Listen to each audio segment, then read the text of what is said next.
So maybe you've got a new Sony TV or you've had one for a little while. In this video I'm going to give you a few tips that you can use to sort of streamline your TV experience. Let's go! So the first tip I'm going to give you is how to get the TV to switch on to its last input when you boot it up.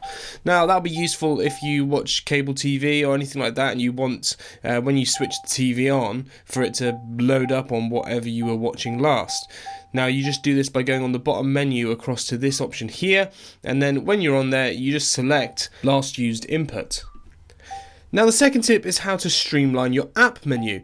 What you can do is you can actually move around these icons here so you can more quickly get to the app you want to watch. You just hold down the select button and that will pop into this menu here, so you can press move and then you can put the app wherever you want it to be. Now, you may be aware that when you press the settings button you get this menu, but if you go all the way to the end you can actually edit what options are in this menu. So you can have certain things that aren't automatically in that quick menu, and you can take away some of the things that might be cluttering it up.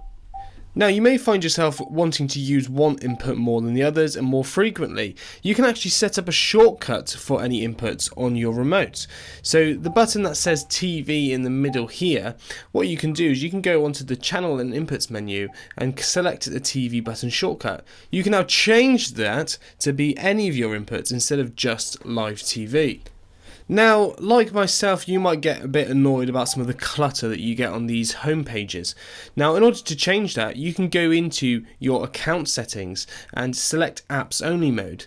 Now, this is going to get rid of all of the suggestions except the ones at the top and just leave your app list, which just gives you a much more streamlined and easier to use system. So guys, I hope you find those tips helpful, and if you have some tips, stick them in the comments below so that other people can read them, and I'll see you in the next video. Thanks for watching. Whoop!